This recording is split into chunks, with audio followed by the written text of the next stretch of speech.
Good evening. Welcome, welcome, welcome. Welcome to this 20-minute fashion distraction. I'm Jackie Jenkins. You know what we do every Wednesday night? We talk total fashion. Tonight is no different. I trust that everybody had a wonderful week. And if you are not following Sophisticated Curations as of yet, I ask that you follow us on Facebook. And definitely, if you could follow us on Instagram at J Curations. So tonight, we're going to talk about a subject that is dear and dear to my heart, and that's sustainable fashion. And actually, there's no guest. I'm actually the guest and the host at the same time. And what I wanted to do last month was the month with Earth Day, and there were a ton of discussions around sustainable fashion and what that meant and different brands. And I just wanted to spend some time talking about that with you. Sustainable fashion is actually something that has been near and dear to me for quite some time. I don't know if many of you know, but actually I started my, I say, adult career in fashion, actually in corporate finance. And I was doing sourcing and production for Ann Taylor. And in doing that, I just gained a perspective of not only looking at how to make beautiful clothes, but more importantly, the actual cost of doing it, the labor, thinking about the individuals that actually make the clothes and what that means in terms of sustainable fashion. And so I just wanted to talk a little bit about that tonight and also share some tips about how we can be sustainable in our closet. One of the things I spend a lot of time talking about is shopping your closet. And what's really wonderful about shopping your closet, not only is it sustainable and great for the earth, it's also really, really amazing in terms of your budget. And I see that my mom is here. Great, great, great. Good to see you. Um, so first, I wanted to just even talk a little bit about what the process is in terms of sustainability. And it's interesting if you think about clothing and designers and production and what all that means, there's a whole series of things that happen even before a product hits the store. And when we talk about sustainable fashion, it actually incorporates a ton of that. I see my sister's here. Hi, Judith. Oh, she says it's a wonderful topic. Thank you, thank you, and thanks for hanging out this late with me. So great, great, great.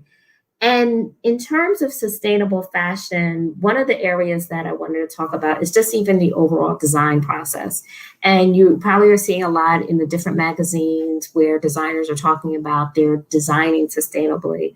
And a lot of that really has to go around how they're actually thinking about the items that they're designing, the types of materials.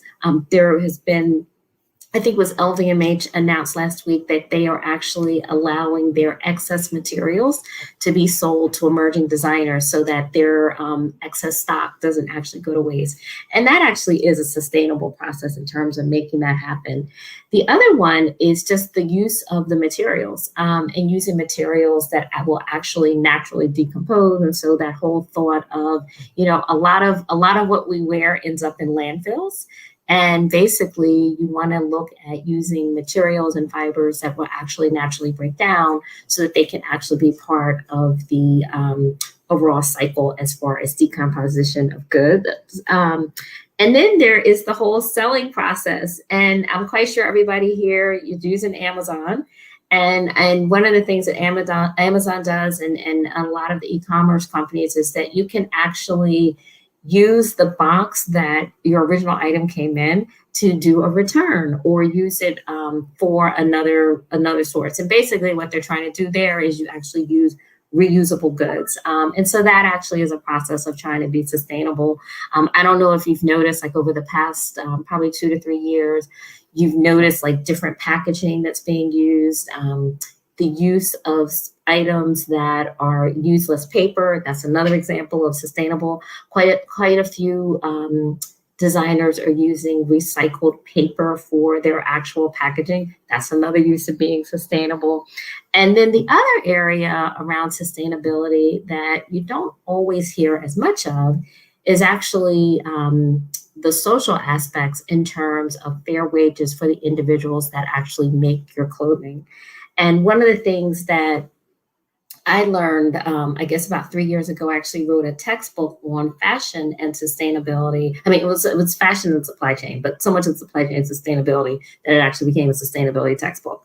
But one of the things that I learned in doing the research for that textbook, hey, Adrian, is that the majority of the individuals that actually work in the fashion supply chain, as far as manufacturing what we wear, are actually young women.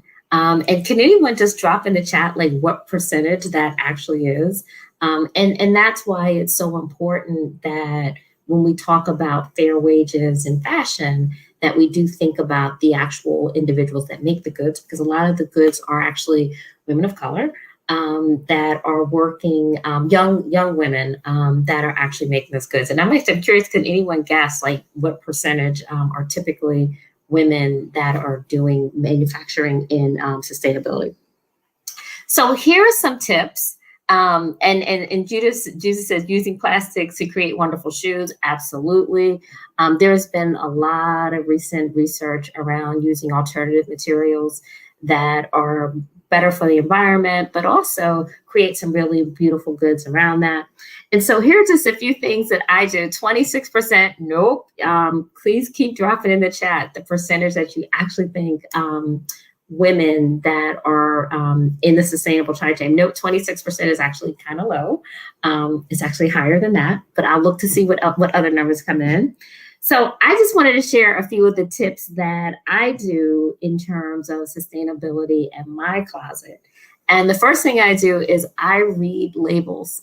It's funny, I read labels in the grocery store and I read labels. Oh my goodness, actually Judith hit it. It's actually the supply chain, about 80% of the individuals, and this is globally, that work in manufacturing of what we wear are actual young girls. So it's actually, thank you. Hi, Laquita. It's actually closer to 80%, which is really a high number.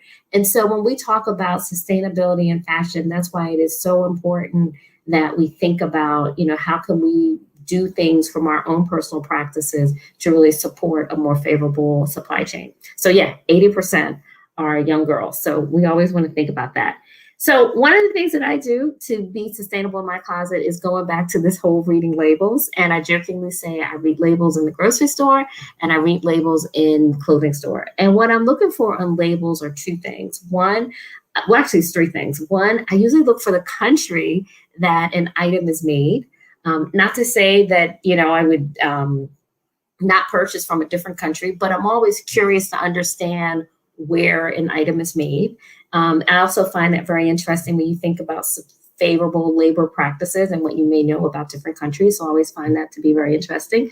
The other thing that I look at is the type of fiber that's being used. And the thought there is just kind of going back and thinking about, is it a natural fiber and sustainability? But then lastly, and this is a great sustainable thought, is I look at for the care of an item.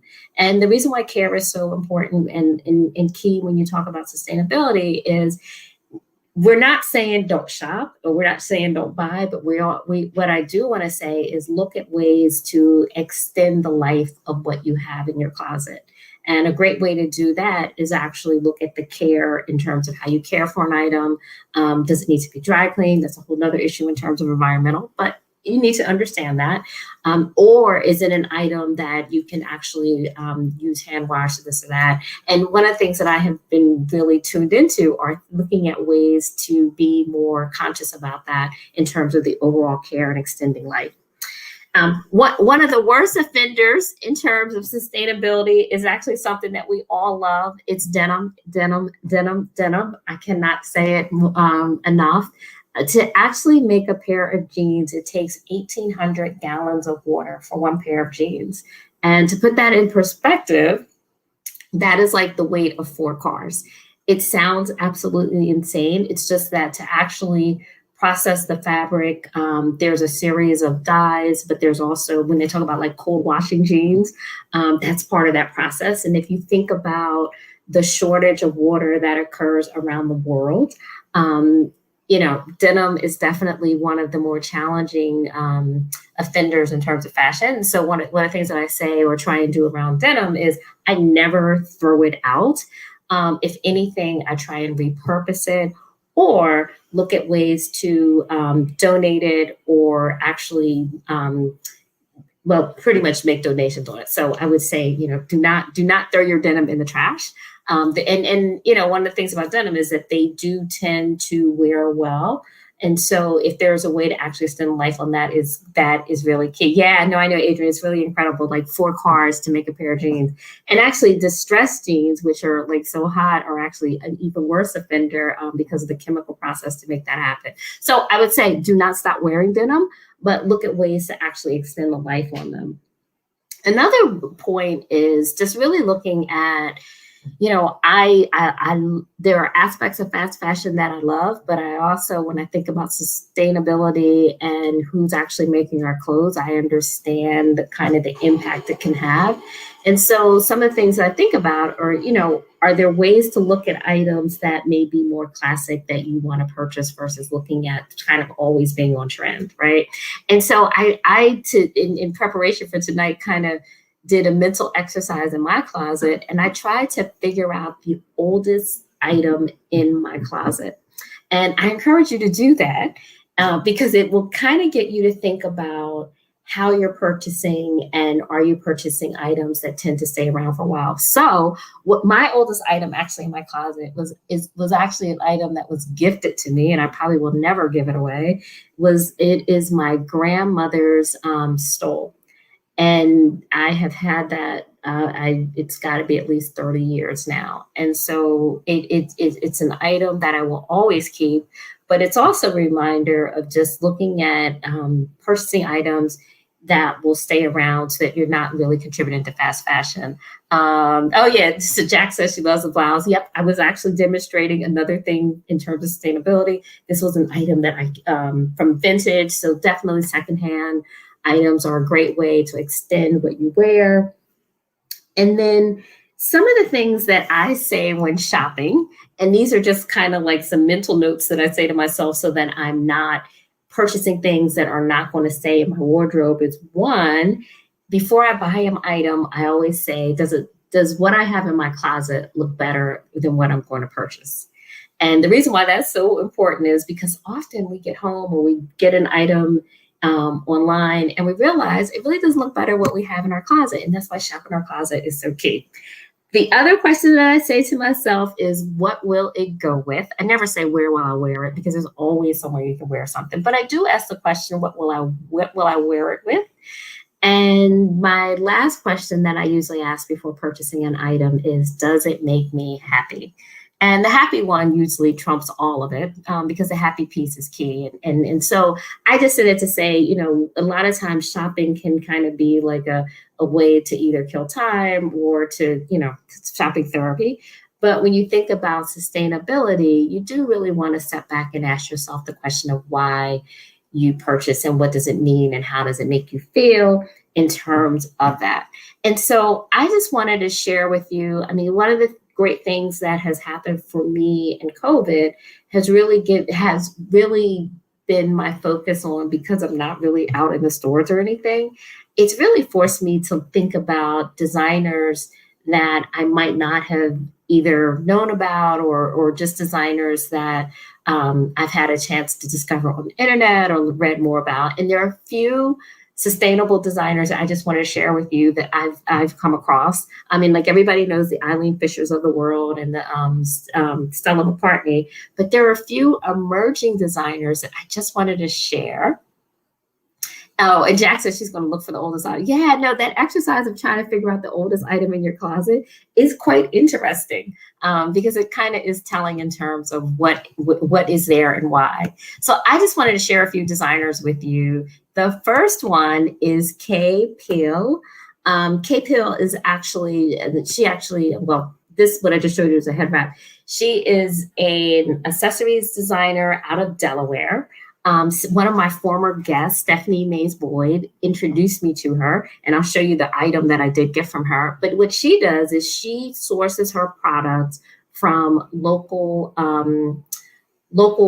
vendors in terms of either the fabrics, the materials, this and that. And her website is fabulous. And these are some of her head wraps. She actually just did a promotion where she renamed the head wraps for the season. So this is Solstice.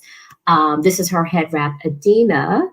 And the product that I got from her that I totally fell in love with is actually it is a it's an ear saver for wearing masks, and it's actually this little clip, and you put it on the back of your or of your mask, and it actually holds the mask in place, which is great. Dr. Fauci would love that.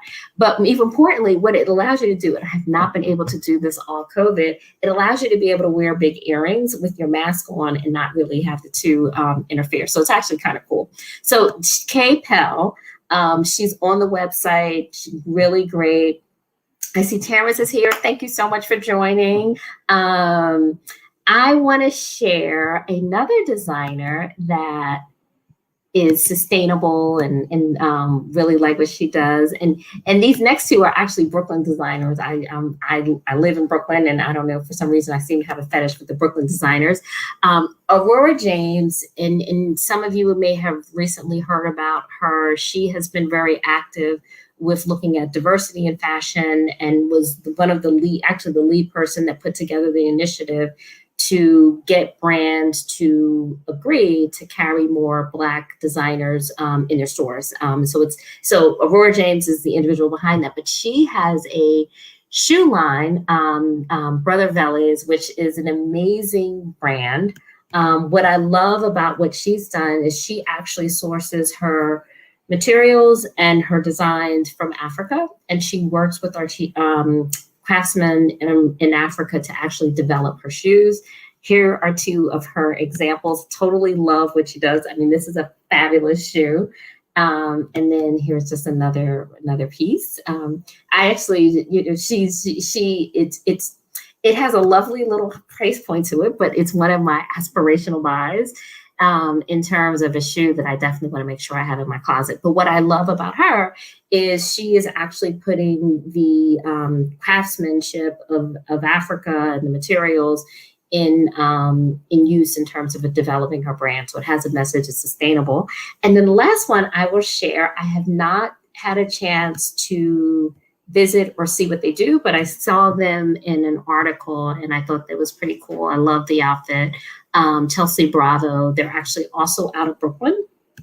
And they announced on their website that they have a new collection coming out that is reminiscent of, I guess, kind of their summer looks. They have their oranges, and they are sustainable in terms of their sourcing. And so, yeah, Elaine. Oh, that's right, Elaine. Yes. You're absolutely right, Adrian. She did. Elaine Walter, who is was on The View. She actually got married last year in Brooklyn, and she wore a pair of Aurora James shoes. No, they're quite lovely, and I just am so pleased that not only is she designing beautiful shoes, but once again, she's going back and really being thoughtful about who's sourcing them, who's making them. One of the things that I like about brands like that is that they're asking the question in terms of fair wage and making sure that the individuals that are supporting the production are actually being paid appropriately. So it all comes together very wonderfully. I don't know if any of you guys have any favorite sustainable brands. I'm just looking in the chat.